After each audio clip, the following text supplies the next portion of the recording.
Square Enix are making all the games. Hello there everybody, this is Dad's Platinum Journey here. Welcome to the channel. Don't forget to like, share and subscribe. We are going to be breaking down last night's state of play.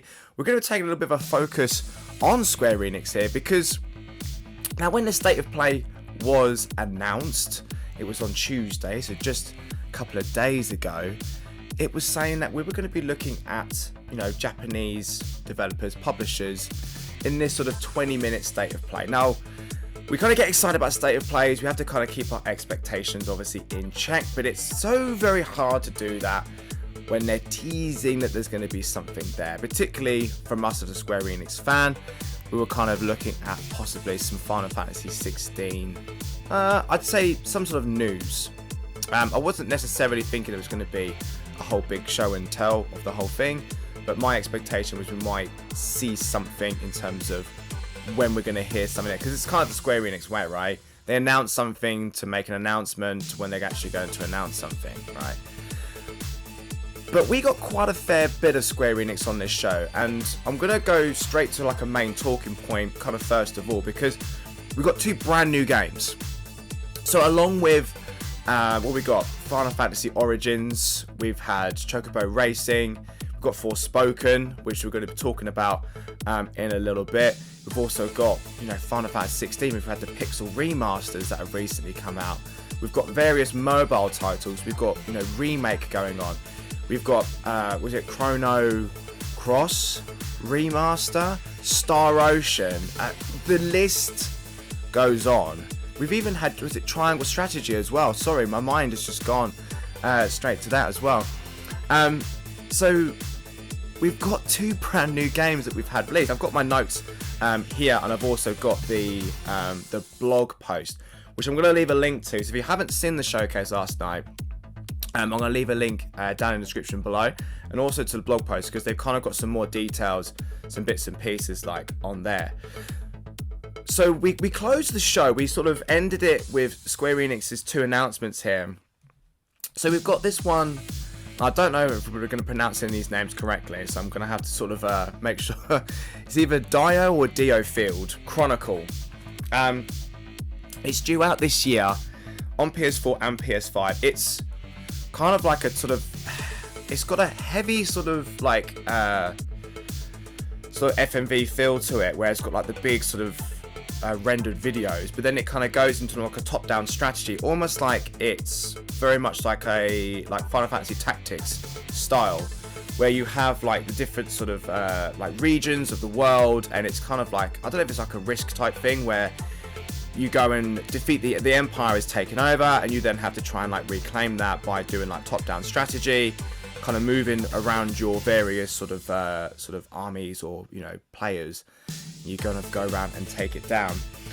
So yeah, it kind of like cuts between sort of cutscene and battles, and it's really classic. It's got like some summons in there, like we sort of saw Bahamut.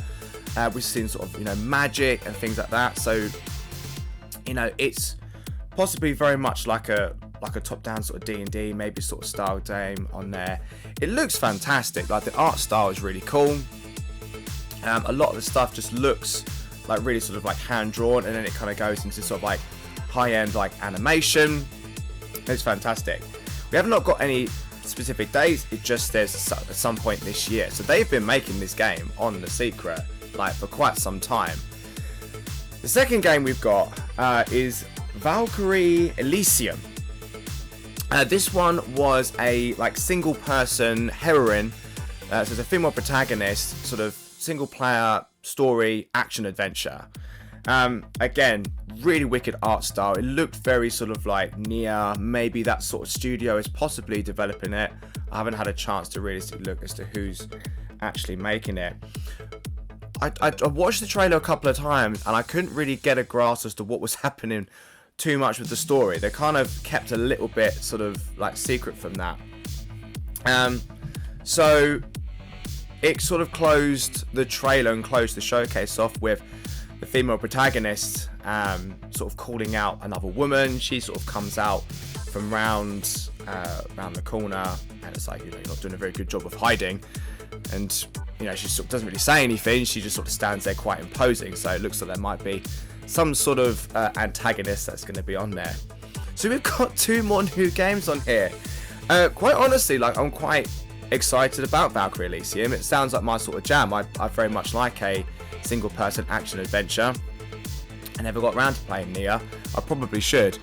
But that sounds like something that might be really, really interesting, and possibly we might sort of see something perhaps maybe over the summer. We might see this in the sort of Square Enix showcase that they do, maybe around Summer Game Fest. I don't think E3 is much of a thing anymore. But yeah, those are basically what we've been announced with, so a couple of brand new games on there. So let me know what you think. Are Square Enix doing too much? Are they kind of, you know, spreading themselves too thinly here, or are we still seeing the same sort of Square Enix quality, but it's just on a much larger scale these days? Let's run down the card. Let's run down from the top here. So we opened the show with a brand new IP.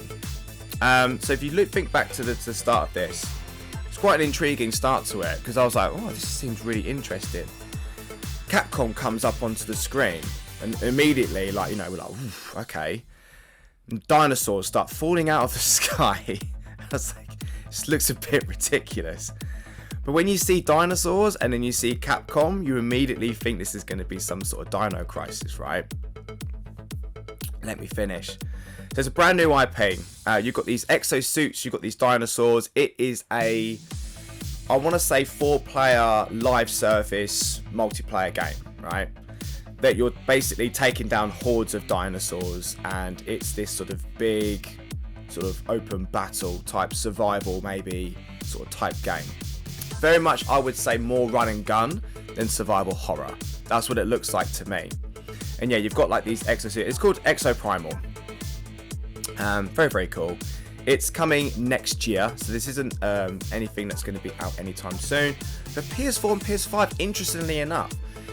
Now, I'm like, this is, you know, the PS5 has been out now for quite some time, and they're still making PS4 titles. Not that I'm against that, it's just, you know, I didn't know when that was going to start to filter out, when they were going to stop doing it. Maybe they've been asked to develop a PS4 version.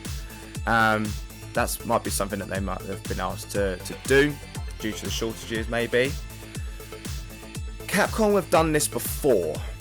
I don't know if you remember back to when RE3 was first announced. It was announced as RE Resistance. Again, a live service multiplayer sort of online game that was sort of announced, and then later they then announced that it was actually going to be RE3 packaged with Resistance. So maybe there's going to be something here where, like, this is an online component of a game, and they are actually doing Dino Crisis. So I just want you to, like, maybe just sit on that for a little bit, because maybe they are, because a lot of the assets seem to obviously to be made. There was an interesting redhead, like, in the trailer that's kind of reminiscent. Now, I haven't played Dino Crisis, but I've seen it. I've watched it a couple of times, and looks very reminiscent of, like, the character that's in it. Obviously the dinosaurs are obviously all made. You've got this sort of like futuristic world, that's sort of like that sort of aesthetic. So maybe this is actually something. This is just me speculating. This is not any kind of like confirmed news, but this could be something that could be like re-revealed later on as like a bigger project. So I would say like hold fire on that one before we judge it, but it does look really, really cool. It's not necessarily my type of thing. I think this is something that is that kind of like live service. If they do a like single player, it'd be something that I'd be interested in, definitely. So next we've got a couple of basically releases that are coming very, very soon. We saw this obviously quite up into the lead up with GT7. They sort of did a whole major state of play on it. We've already seen a big state of play, I believe, on Ghostwire Tokyo. They've done a bit of a focus on it. We still don't really know massive amounts about it, but it looks really cool. The art style, the way that the world and the way that you traverse around, the way that you fight, it just looks very surreal. It just looks really cool. It just looks really trippy. Like, it's just lights and things going everywhere, and it's just, I think the horror style is going to be quite different to what we're sort of used to. Very, very out there. Again, it's not something that I'm interested myself, but I can see the interest in it from a perspective of other people, and I see a lot of other people like, oh, I like this game, it's really awesome. So we sort of, I would say we saw a little bit more of the story in this trailer, where we sort of got to know a little bit more of the background. You know, we've got this sort of survivor, we've got this sort of like detective, there's a sort of masked man that we're sort of like chasing down. We're sort of trying to, you know, save, you know, we got a little bit more in terms of what the game is a little bit going to be about when we come to play it. But can't deny this does look really, really incredible in terms of its aesthetic. I think it looks fantastic. And then we got another little look at Final Fantasy Origins. This has got another demo, the third demo. And I played the first demo. I didn't actually get around to playing the second one. Maybe I'll have a look at the third one now that this game it's going to be finished. It's going to be the final product. They did say that the demo, you'll be able to carry over your data onto the main game. So if you start playing the demo, I believe you're probably going to be playing the opening segment then, I would say. I'm probably going to boot it up in a little bit and have a little look and see what it's all about. But it was a very, very small demo. There wasn't really too much to it. It's just, here's the characters. Yeah, chaos. Trailers coming out. Demos coming out. You know, you can play this now, and then you can then basically carry over. So, essentially, they want you to start playing and then buy the game and then carry on with it, which is great. Like, you know, Final Fantasy, they do really well with their demos. Like, they do actually like use them to try and like sell and hype up a game. So I think a game like this, where it is a little bit different, I think that they are basically saying like, this is not like a normal Final Fantasy. Like, please play this game as a demo first, and then see if you like it to then buy it. You know, it's made by Team Ninja, so it's got that sort of Neo style. Noah style. Like to it, it's a little bit more of an action game. It's a little sort of soulsy, like it's got that sort of aesthetic to it. You know, it's going to be tougher than perhaps a normal Final Fantasy would generally sort of feel to most players. But yeah, we kind of got that. And, you know, Ghostwire is out on March 25th, and Origins is out on March 18th. So not too long to wait for both of those. They're going to be out in a few weeks.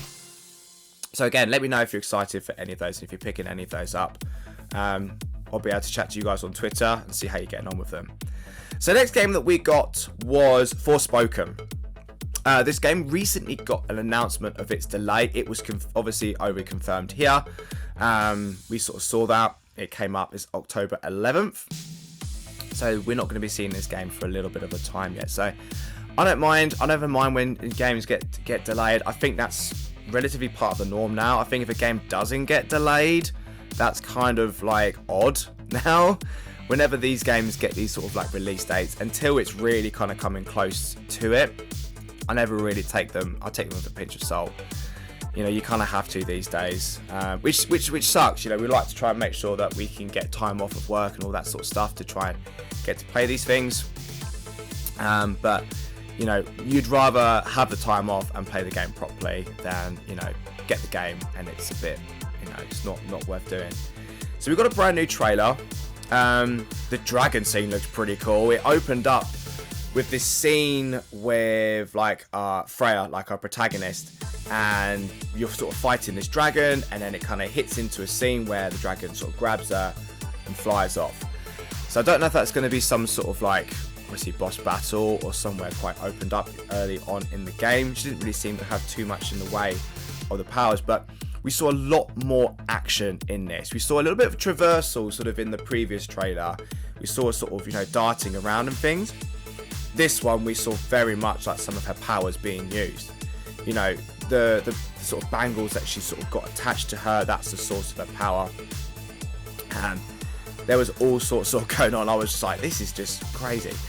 So yeah, she's utilising a lot of the traversal, a lot of the sort of like the fast darting, the sort of grapple things that she's got, moving around, and she's sort of, you know, basically just like taking down enemies like each way, and it's just, you know, lights and things going all over the place. It looked really, really cool. Like the fights look really like dynamic, immersive. They look like they sort of like change on the flies. You have to try and really think hard about your strategy, what you're going to do. You're constantly moving and hitting and that sort of thing, and that, I think that's going to be something you can do because you're going to be solo. So, you know, this could again be sort of feeling a little bit more along those lines of like a Soulsy type thing, where like it's just you and the monster. You're going to try and take it down, and things like that. So maybe they're sort of having a look at that sort of like pure single player. You've got no party around you to support. It's just you and your tactics to do it. The other thing that I looked at, it was pretty cool as well, is the fact that she was sort of surfing or hoverboarding around. I thought that was pretty sweet. So again, that might be something else that you sort of unlock. So it looks like they're really developing a lot of the abilities, a lot of the traversal things that you're going to be able to use, and kind of really polishing things off. You sort of think that they've been, if they've been delaying it now, it's probably due to polish. They've probably been developing this game, and they probably just need those extra few months to kind of make sure everything's been finished off. And anything new that they want to add into the game, they might add a few bits and pieces. But I would say this game is pretty much there.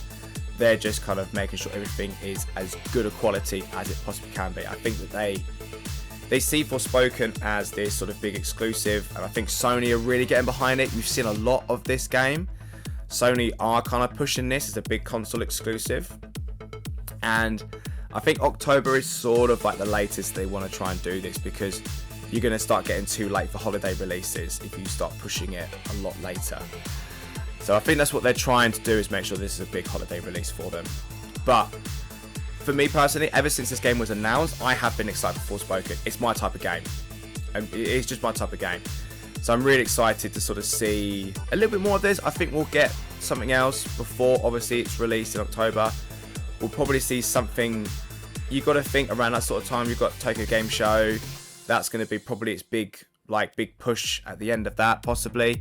There may be an October State of Play, but it's probably going to be too late for that. We had one in September last time. We've had a September one, so maybe we'll see something around then, based around the game, perhaps. But yeah, I'm personally very excited for this game. Don't mind that it's been delayed. I think it's fine. I think this game does actually look really cool.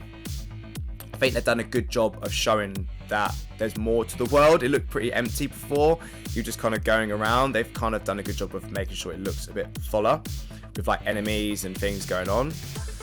But yeah, that's the last one on there. So we got this one here, which is Gundam Evolution.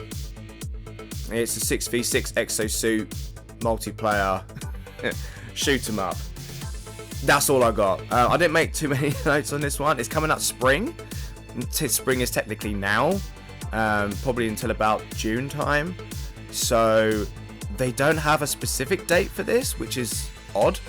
You'd think they would have an idea as to when this is coming out. There's 3 game modes: point capture, domination, and destruction. It looks fine. I mean, I suppose if you're into that sort of thing, it feels very Halo. It looks that way. It's probably not. I don't know how well it's going to compare to that. I don't like to compare games, but it sort of had that feel of it with the exosuits and, you know, some of the traversal. There was a little bit of flying involved with the thing. I thought that was pretty cool. Nice different thing to try and do, like in those types of games, to actually like fly around. I'd like to sort of see more in terms of like maybe classes, abilities, just things that you can do like within that. Maybe get an idea as to how this is going to differ from any kind of other 6v6 small world map, like run around, shoot 'em up type game. Like, why is this going to be different? So maybe we'll see a little bit more of this a little bit later on. Next game we had, I was very excited for this. I actually popped quite big for this one. Turtles, I want to get this right. Turtles Cowabunga Collection.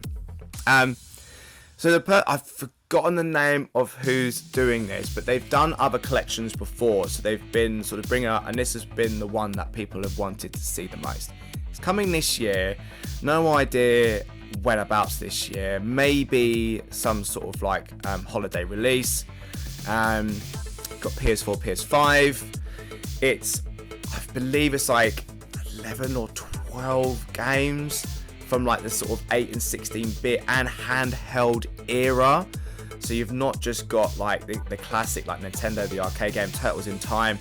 You've also got a lot of the like Game Boy style and Super, so Game Boy Color sort of games on there as well.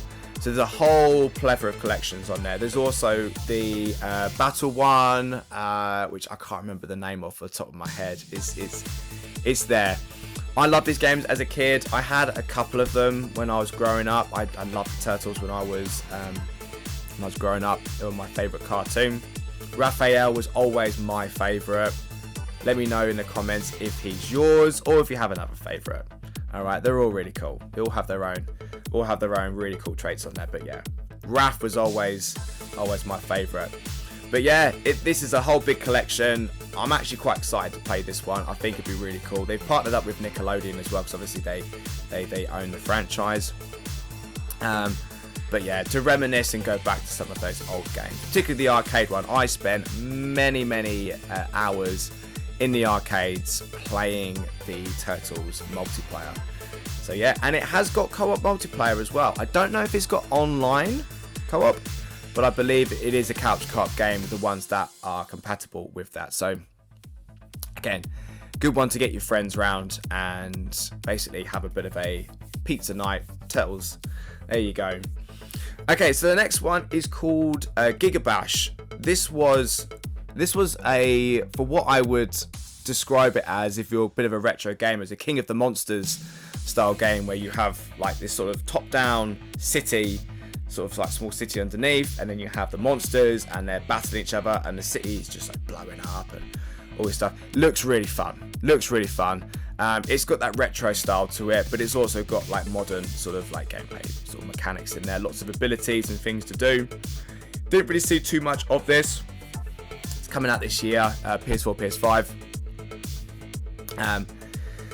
It's pretty much all I got. We didn't really see too much of it, but yeah, if you like those sorts of games from back in the real retro arcade style games, like sort of like Neo Geo days of like King of the Monsters, you'll love this.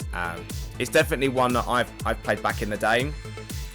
We had an arcade style box, and it had King of the Monsters like style game. I don't think it was actually King of the Monsters, but it was that style game. We used to play that. It used to be really fun. So yeah, this is just a nice easy sort of pick 'em up and just destroy a city and fight as monsters. Next we got an odd one. So this one was, I'm going to get this right, JoJo's Bizarre Adventure All-Star Battle. It's coming fall of this year on PS4 and PS5. This was just like, let's just get a bunch of footage and just cut it every half a second. It was crazy, this trailer. It was insane. There was like a horse at one point. There was like this sort of, I don't know, it was a father and son combo. This looks insane. It's a very much 2D style battler. It looked really reminiscent of a little bit of like Street Fighter 4 with its sort of like it's sort of like 3D rendered 2D characters, if that makes sense. Yeah. So the art style looks really great. The combat looked really fun. It looked quite, I don't want to say silly. That just seems like a really harsh word, but it just looked a bit crazy in a good way. This looked insane. I'm not much of a beat 'em up type person. I like my Tekken, but that's pretty much like the extent of it. I think this is going to be, I'm not familiar with the franchise. Maybe I'm just missing something here, but I feel like this is a franchise that is quite familiar. Maybe you can help me out in the comments a little bit where we'll be able to talk about this. But there's like 50 characters. I have no idea of any of who these people are at all. But this game, I suppose, as a beat 'em up, it looks really super fun. And if you're familiar with the series, maybe this is something that you're quite sort of excited for. So do let me know. But yeah, really odd one. This next one, Devolver game, Trek to Yomi. Yomi? I'm gonna get that right. This looks so cool. Really like, This looks very much reminiscent of something like the sort of like Limbo style indie game where it's sort of like dark, it's black and white. You've got it's sort of surreal stuff happening, but you've got these moments where like the game is essentially you're this sort of samurai when you're making your way through like a 2D scrolling, but it kind of like turns into 3D at times. So you kind of like scroll in and then the camera sort of pans and then you kind of like work your way through like a 3D section. So it does a really good job of kind of changing the angles and that to make it look like different. So it's really cool way of doing it. This game looks fantastic. The combat, if you're familiar with like obviously like a Ghost of Tsushima or like a Sifu, like that style, I think you'll be really at home with this one. The sounds remind me a little bit, if anybody remembers like Tenchu, like back on the PS1 days. The real like samurai like sounds of the sword like swiping the air. Really great stuff. The combat just looks incredible. It looks really smooth and slick. You are battling like demons at some point. Not much is I can see like about the story. I feel like I've seen this game before, but I'm wondering if this was a new reveal. You might have to remind me. I feel like I have seen a little bit of this previously. But this is a really interesting one. For any indie lovers out there, I think this is going to be an absolute like stonking game. This game looks really cool. But yeah, that one is coming out in spring. So it's coming out very soon. And again, if it's coming in spring, there's no release date yet. So maybe this is going to be a late spring. Maybe it's going to be June. It's going to be ready. Maybe it'll get pushed slightly into the summer if they're not quite ready to put pin a date on there just yet. But yeah, PS4, PS5. We're going to be seeing that. The last thing we've got to go through before we kind of like finish up. I think a lot of people are very excited about this one. It's Returnal. They've got some DLC coming out, some free update patch DLC on here, adding co-op campaign and a survival mode in a like what looks like a big like an infinite tower, I think she called it. I did not play Returnal. Again, I know it's a single player action adventure game, but it's I just think it's a little bit out of my league in terms of what I'm able to play. I don't know if I'm going to be able to get very far through it. But I've heard so many good things about this game, and I know how incredible this is. This news, I think, is one of the things that's going to blow people away out of this state of play. You know, co-op campaign, I think, is going to be so much fun for people to go and do. I think it's going to help a lot of people that are struggling as well. So, again, maybe this might be the time for me to kind of go into it. Like, if it's a case of I can get someone to help me to get through the campaign, to kind of show me where to go and what to do. But also the like survival mode, I think, will add some extra like hours of gameplay like onto it as well. And maybe there's going to be, I would say there's probably going to be some extra trophies on there, some extra things to do. There'll be some extra things to collect. Maybe there look to be like another weapon that she sort of picked up in the trailer. So maybe that's something that you'll be able to pick up like from doing those modes. But yeah. Returnal DLC, that is actually coming March 22nd, so not too long to wait for that either. But yeah, that was the show. Square Enix absolutely dominating again. We'll be looking forward to sort of seeing perhaps maybe some more of Final Fantasy 16 in the near future. I think there's still time. Obviously, this is very early spring. They said there's going to be an update like on that. But let me know what you thought of this state of play. Why don't you have a little chat down into the comments. If you want to follow me over onto Twitter, you can, of course. It's @thisplatinum. You better check me out over there. I sort of like chronological, like put through my gaming. I chat some news, sort of talk about various bits and pieces. I'm very happy to chat to people about this sort of stuff. So feel free to follow me up over there. Again, don't forget to like, share, and subscribe to the channel. We'll be back live streaming tomorrow. We're back in the Forbidden West for some more Aloy time. So we'll be there doing that for you. And I've still got my Ghost of Tsushima Platinum Journey still to come out, so I'll be working on that a little bit more and hopefully getting that to you very, very soon. Alright, but for now everybody, hope you enjoyed that state of play, hope you enjoyed the video. I will see you all very, very soon. Take care everybody, and goodbye.